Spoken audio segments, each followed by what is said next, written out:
Orlane est tombée malade suite à une infection urinaire en 2001. On a découvert qu'elle avait une tumeur au niveau de la vessie, vagin, utérus, en fait, la paroi de l'urètre, dans la paroi de l'urètre, en fait, qui est une paroi qui touche le vagin. Et donc on est allé à Nantes, en service d'oncologie à Nantes. Pendant 7 mois, elle a eu un traitement de chimiothérapie, un protocole classique. On n'a pas souhaité l'essai thérapeutique car je ne voulais pas que son traitement soit tiré au sort. Donc on a fait un traitement classique. Et au bout de 7 mois, on nous a dit que le traitement ne fonctionnait pas comme il le souhaitait. Donc elle a eu un traitement de curithérapie à l'Institut Gustave Roussy. Et à la suite de ça, on nous a dit qu'on ne pouvait plus rien y faire. Donc il fallait lui enlever la vessie, le vagin et l'utérus. Au niveau du traitement à Nantes, on nous demandait de signer un protocole qui est tiré au sort. Et moi, personnellement, je n'ai pas pu accepter qu'on tire au sort le traitement. Je voulais que ma fille obtienne le meilleur traitement possible sans qu'on ait à se dire est-ce que c'est le bon, est-ce que c'est pas le bon. Le fait de tirer au sort, on n'était pas sûr du tout de ça. Et j'étais plus inquiète de savoir que c'était un traitement tiré au sort ou pas. Et pour moi, j'avais l'impression que c'était plutôt... les enfants étaient des cobayes, quoi. Et ça ne me convenait pas du tout. Donc au début, quand on est arrivé sur Nantes, non, on ne nous a pas du tout parlé d'essai thérapeutique ni de tirer au sort. On nous a juste dit qu'il fallait signer les papiers pour pouvoir débuter les cures de chimiothérapie. Ensuite, moi, quand j'ai demandé à lire le document, donc déjà apparemment ça se faisait pas comme ça, ils étaient étonnés que je veuille lire le document avant de le signer. Donc je l'ai ramené que 2 jours après. Pour pouvoir débuter le traitement et je ne l'ai pas signé parce que justement dans ce document il était noté que les traitements pouvaient être tirés au sort. Donc il y avait un traitement A et un traitement B et qu'on ne savait pas forcément quel traitement allait être donné. Et je ne suis pas contre les essais thérapeutiques, mais sur les adultes, bien sûr, on est conscient de ce qui peut nous arriver, mais demander à un parent de prendre cette responsabilité, c'était pas possible pour moi. Donc je voulais que ce soit le médecin qui décide du meilleur traitement en fonction de la maladie de l'enfant et de la réponse de l'enfant. Enfin, pour moi, ça paraissait logique que ce soit en fonction de la réponse. Dans les essais thérapeutiques, il y a deux protocoles de soins. Donc, il y a le bras A et le bras B. Donc, le bras A, c'est avec 3 médicaments. Donc, on utilise 3 médicaments. Et comme ça ne fonctionnait pas, on nous a proposé de passer dans le bras B avec donc 6 médicaments. Et dans les 6 médicaments, on sait que certains médicaments, quand même, abîment le cœur. Mais là, du coup, en fait, personnellement, on n'avait plus le choix. Parce que on nous disait que le premier traitement déjà ne fonctionnait pas. Le bras A ne fonctionnait pas. Donc on était obligé de passer au bras B. Mais du coup, on ne passait plus dans les statistiques. Mais ils l'ont fait quand même. Et nous, on n'a pas eu trop le choix, quoi. On écoute aussi les médecins parce qu'en fait, on ne sait pas. Donc à Nantes, pendant les 7 mois, Orlane a fait des cures de chimiothérapie qui étaient bien programmées. C'est-à-dire, je crois que c'était, si je me souviens bien, c'est tous les 21 jours. Tout est bien cadré, c'est pas forcément en fonction de la réponse, mais plutôt, voilà, faut que ce soit fait comme ça et comme ça, et il n'y a pas du tout de... on surveille pas du tout l'évolution. On fait quelques échographies, mais c'est plus dans le but des infections urinaires qu'autre chose, donc le suivi n'est pas fait comme j'ai pu le rencontrer par la suite. Ensuite, comme ça ne fonctionnait pas, d'après eux, on est allé à l'Institut Gustave Roussy pour faire de la curithérapie. Donc c'est un traitement qui est à base de rayons, hein, ce sont des rayons, mais qu'on fait par l'intérieur du vagin de ma petite fille. Donc on a commencé par aller à l'hôpital Bicêtre pour faire un moule de son vagin, pour pouvoir après y mettre en fait comme un genre de tampon avec des éléments radioactifs qui ont permis de détruire les cellules tumorales qui se trouvaient dans la paroi qui était juste derrière, en fait. Pour les médecins de Nantes, oui, la curithérapie n'avait pas assez fonctionné. Donc, ils nous avaient parlé de l'ablation. Quand ils ont fait la dernière biopsie, ils nous ont parlé donc de l'ablation de la vessie, de vagin et de l'utérus, puisque la réponse au traitement n'était pas suffisante pour eux. Et c'est là que j'ai demandé à avoir un autre avis médical, donc sur Paris. Donc j'ai quand même eu, j'ai pris 3 avis différents. Un dans le privé, un dans le public et un au niveau de Nicole Delépine. J'ai lu un livre qui s'appelle Enfant cobaye. Et là, j'ai découvert que par rapport à tous les essais thérapeutiques, tout ça, il y avait plein de choses qui étaient incohérentes. Et j'ai voulu avoir l'avis du docteur dont parlait le livre. Et donc j'ai voulu aller le rencontrer. Et j'ai demandé un rendez-vous. Donc j'ai rencontré le docteur Delépine qui m'a accordé quand même 3 heures de son temps pour m'expliquer tout ce qu'elle avait à m'expliquer par rapport au dossier médical que j'avais réussi à récupérer sur Nantes. Et elle m'a confortée dans l'idée qu'il fallait que j'essaye. Enfin, il y avait une autre chimiothérapie qui n'avait pas été essayée sur Orlane et on pouvait l'essayer. Donc on a tenté. On avait quand même demandé un avis médical aux États-Unis. Donc la réponse du professeur Lazarev aux États-Unis étant de l'ablation de la vessie du vagin de l'utérus, mais éventuellement une chimiothérapie qu'on aurait pu essayer avant. Donc quand j'ai récupéré le dossier médical d'Orlane, le médecin qui s'en occupait, le médecin référent d'Orlane, a voulu me parler, donc m'a invité dans son bureau. Je n'y avais jamais mis les pieds, mais elle m'a invité dans son bureau pour me dire de faire attention. Elle avait su que j'avais été voir le docteur Delépine et il fallait que je fasse attention parce que c'était peut-être un charlatan et qu'elle ne traitait pas forcément les enfants jusqu'au bout. Mais j'ai dit que je m'en fichais, que je voulais essayer ce qu'eux ne voulaient pas faire. Donc, la suite de notre décision de quitter le service de Nantes, nous avons été convoqués par le juge aux affaires familiales pour nous mettre en garde du fait qu'on pouvait mettre la vie d'Orlane en danger puisqu'on ne lui apportait plus de soins hospitaliers. Donc nous avons un petit peu menti, dans le sens où j'ai essayé de gagner du temps en disant que nous n'avions pas eu les résultats du professeur américain auquel nous nous étions adressés pour avoir un deuxième avis. Et on a gagné un peu de temps et finalement ils nous ont laissés tranquilles puisque je pense que j'avais donné des arguments qui étaient intéressants pour eux et qui savaient que je ne mettais pas la vie de ma fille en danger. Donc on a essayé d'être hospitalisé à l'hôpital Avicenne où le docteur Delépine exerçait à ce moment-là. Comme le service n'avait pas d'urgence pédiatrique, on nous a refusé l'accès à ce service, sachant qu'on n'avait pas forcément besoin d'urgence pédiatrique à ce moment-là pour les cures de chimiothérapie, mais le directeur nous refusait l'accès, alors que tous les médecins du service sont pédiatres. Donc on n'a pas trop compris, on s'est un petit peu battu contre le directeur de l'hôpital et on a fini par être reçu plusieurs fois au ministère de la Santé. À l'époque, c'était Mattei qui était ministre de la Santé. Bon, on a eu il prenait parti pour nous, mais il ne faisait pas grand-chose. Et finalement, on a réussi à obtenir une hospitalisation grâce à Philippe Douste-Blazy qui avait repris le poste en 2002. Voilà. Donc on a eu quelques cures de chimiothérapie avec Nicole Delépine dans le service à Avicenne, grâce à ça. Quand on n'a pas réussi à faire hospitaliser Orlane, on a décidé de commencer une chimiothérapie à domicile grâce à mon infirmière libérale qui a été très disponible à ce moment-là et un médicament entre guillemets, qui coûte vraiment pas cher, qu'on trouve en pharmacie de ville, mais avec lequel il faut une ordonnance quand même. Donc le docteur Delépine nous envoyait des ordonnances pour qu'on puisse avoir de l'endoxan, donc de la cyclophosphamide, qui est un traitement éprouvé depuis très longtemps pour ce genre de maladie.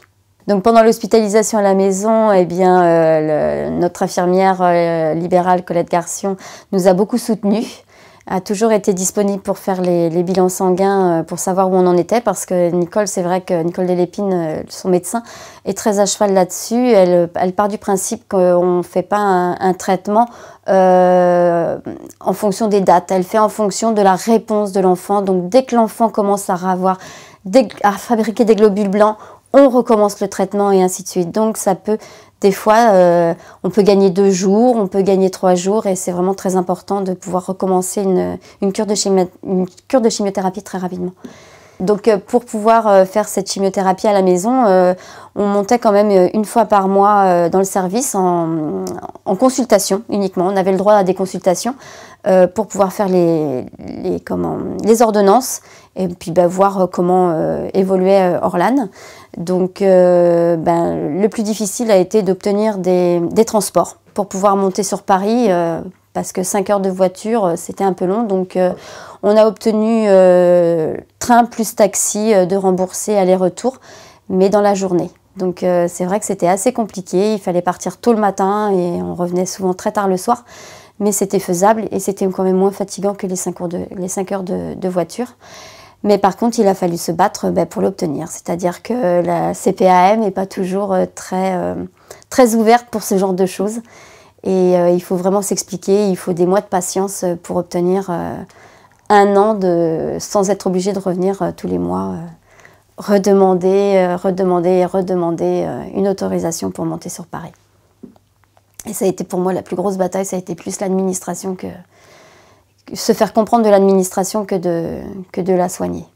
Donc pendant le traitement de chimiothérapie à la maison, malheureusement on a eu un petit souci. Orlane a fait une infection urinaire, on a dû la faire hospitaliser, mais bon, n'ayant pas envie d'aller à l'hôpital de Nantes, puisque je n'étais pas forcément la bienvenue, nous sommes allés à l'hôpital de Cholet, mais nous avons par contre été très très bien reçus. Mais c'est vrai que ayant l'habitude des infections urinaires de ma fille, quand je suis arrivée, j'ai tout de suite dit ce qu'il fallait faire, comme ci, comme ça, et puis voilà. Et j'ai été très bien reçue, sauf le lendemain où les médecins sont venus quand même m'expliquer que c'était pas à moi de dire aux infirmières ce qu'elles devaient faire. Donc, mais comme je le savais, j'ai dit mais oui, mais c'est comme ça qu'on la traite toujours, donc moi, je le sais, ça fait très longtemps que je le fais comme ça, et ça fonctionne. Donc, pas la peine d'utiliser autre chose. Par rapport aux infections urinaires, on a eu la chance de rencontrer un autre médecin qui nous a parlé d'une plante, donc la canneberge, cranberry, qu'on a utilisée pendant pratiquement 5 ans. Et Orlane ne fait plus d'infections urinaires depuis. Nicole Delépine a organisé une conférence autour du cancer en invitant le professeur Parisi, qu'on a rencontré à ce moment-là. Et le professeur italien parlait d'une technique qu'on appelle hyperthermia en Italie et sur le principe entre guillemets du micro-ondes. C'est-à-dire qu'on fait chauffer l'intérieur de l'endroit où il y a la tumeur et ça permet de tuer les cellules cancéreuses puisqu'elles sont plus sensibles à la chaleur que les cellules saines. J'ai trouvé ça très intéressant et ce professeur, quand il a vu Orlane, il était en admiration devant elle et il m'a dit « je ne peux pas la laisser comme ça ». Il n'avait jamais traité d'enfant si jeune, il nous l'avait dit, donc il n'était pas sûr de lui, mais il m'a dit « je ne peux pas la laisser comme ça ». Il me dit « il faut que vous veniez en Italie, je vais tout faire pour que vous veniez en Italie ». Et du coup, nous voilà partis pour aller en Italie, faire ce traitement. Il nous a demandé de faire un IRM avant, pour pouvoir après comparer, et un IRM qu'on a fait après. Donc on a fait 10 séances d'hyperthermie sur 5 semaines, donc 2 séances par semaine. Pour limiter les infections urinaires, on a préféré faire ça comme ça. Et puis à la fin, à l'IRM, on avait 40% de réduction de la tumeur. Donc quand on est revenu d'Italie, parce que sur le moment, on n'y a pas pensé quand on est parti, c'était un peu précipité, on a voulu... on ne s'est pas posé la question du remboursement de quoi que ce soit ou de l'argent, on est parti. Et quand on est rentré, on a entendu parler qu'un autre enfant soigné dans le même service que Nicole avait obtenu un remboursement, pas de la totalité, mais partiel, de ce traitement. Donc nous avons fait les documents de la même façon. Mais comme ce n'était pas le même département, on nous a répondu que ce n'était pas parce qu'un département faisait une erreur que tous les départements devaient faire la même. Donc on a été un petit peu en colère et on s'est organisé pour trouver de l'argent pour pouvoir repartir. Alors on a commencé la première cure d'hyperthermie, on l'a fait sous endoxan. Et la deuxième, parce qu'on a eu donc en tout 3 cures d'hyperthermie de 5 semaines, enfin de 10 cures en tout. Ça fait 30 séances en fait. Et à la deuxième, oui c'était à la deuxième, on a commencé l'interféron. Mais on avait endoxan, interféron. Et pour la troisième, on n'avait que l'interféron. Le docteur de l'Épine, à la troisième séance, décide de mettre Orlane que sous interféron, l'endoxan n'étant plus nécessaire. Orlane est tombé malade en 2001 et on a arrêté tous les traitements en 2007. Donc pendant 6 ans, on a traité Orlane soit par chimiothérapie, soit par interféron. Un gros souci que j'ai dénoncé même à l'hôpital de Nantes, c'est qu'on nous a empêchés de dormir auprès de nos enfants, quelques mamans que ce soit, hein, je veux dire, il n'y avait pas que moi. On n'avait pas le droit de dormir auprès de nos enfants et j'ai trouvé ça déplorable, surtout que dans la charte de l'enfant hospitalisé, ce que j'ai fait passer après mon départ, parce que je ne l'avais pas trouvé avant, par mail, je l'ai passé aux mamans, on dit bien qu'on fera tout ce qu'on... Enfin, que l'hôpital mettra tout en œuvre, tout ce qu'il peut pour que les parents soient le plus présents possible auprès de leur enfant. Donc là, c'était pas du tout le cas, quoi. On était toujours évincés, toujours mis de côté. J'ai un caractère assez fort, donc j'ai su m'imposer, mais il y a des mamans qui n'y arrivaient pas et qui se laissaient faire. Je sais que j'ai donné des conseils à certaines mamans, qui se sont fait envoyer promener par les médecins. Je trouve ça lamentable. À Nantes aussi, il y avait quelquefois des médecins qui n'étaient pas très habitués des enfants, donc qui approchaient les enfants d'une façon très brutale, les seringues sous le nez par exemple, alors que bon, c'est normal qu'un enfant ait peur d'une seringue, il ne faut pas leur amener ça comme ça, il faut leur expliquer. Et, moi j'ai toujours essayé d'expliquer à Orlane ce qu'on allait lui faire avant qu'on lui fasse et de lui dire que j'étais là pour la soulager. Et des médecins qui font quelquefois des piqûres en dehors du cathéter alors qu'il y a un cathéter pour ça. Je veux dire, ça ne devrait pas exister. Il a eu un Broviac, donc un cathéter externe, qui là ne posait pas de problème parce qu'en fait c'est comme un cathéter qu'on pose dans la main, hein, on visse la seringue et puis on injecte ou on prend du sang, enfin bref. Mais quand elle a eu son cathéter qui était sous la peau, donc il fallait piquer dedans, il y en avait beaucoup qui ne voulaient pas l'utiliser. Donc on a été un peu plus embêtés par rapport à ça. Donc ils voulaient faire des piqûres dans la main et j'ai toujours refusé. Je préférais qu'ils fassent dans le bras, à l'intérieur du bras. C'est très très douloureux dans la main. Non, il ne faut pas que ce service ferme. C'est la vie des enfants derrière. Ma fille, pour l'instant, elle va bien, mais bon, on ne sait jamais demain, quoi. On est à une épée de Damoclès, tous. On le sait tous qu'on a une épée de Damoclès au-dessus de la tête. Et si ce service ferme, on ne pourra plus être soigné. Je suis désolée. Parce que vous pensez qu'on ne peut pas trouver des soins ailleurs? Non. Aujourd'hui, j'en suis persuadée. Après tout ce que j'ai vécu, j'en suis persuadée.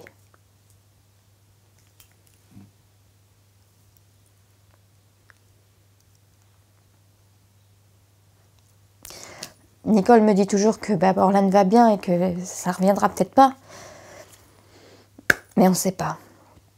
Elle sera peut-être adulte, on aura peut-être la chance de tomber sur un médecin adulte qui sera bien. Parce que je sais que c'est plus au niveau du cancer de l'enfant que c'est un peu plus compliqué. Mais on ne sait pas. Et moi, j'ai confiance qu'en Nicole. C'est la seule qui a été franche avec nous.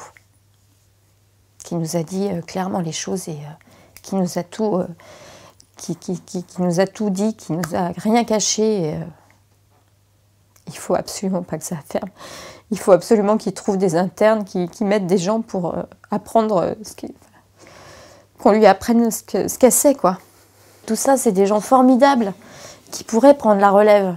Mais il faut qu'on leur en donne les moyens. Il faut que le service, il reste. Qu'ils puissent continuer à travailler comme ils ont l'habitude de travailler. Même le personnel. Moi, j'ai rencontré du personnel formidable.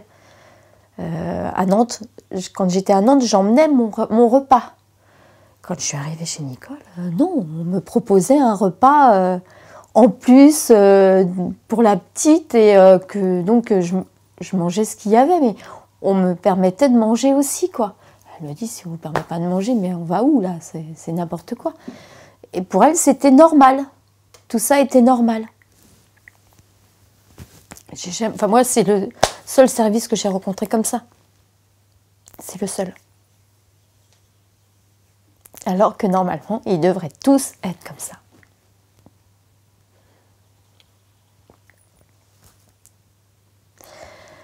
C'est difficile. C'est une période qui est difficile pour moi parce que je voudrais pouvoir l'aider plus que ça et je ne sais pas quoi faire. Mais là, j'aimerais bien faire beaucoup plus, quoi. Il faut vraiment qu'il y ait quelqu'un qui reprenne le service et qui soit dans la même logique que le docteur de l'Épine. Moi, je les ai vus faire des gardes de nuit. Enfin, moi, je les ai vus faire, mais... Enfin, voilà, quoi. C'est incroyable, quoi. Moi, je les admire.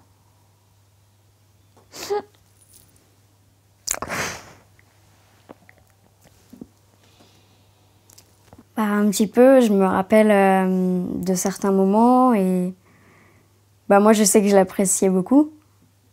Et de savoir que le service va fermer parce qu'elle part en retraite, bah, enfin, je suis un peu dégoûtée, quoi, entre guillemets.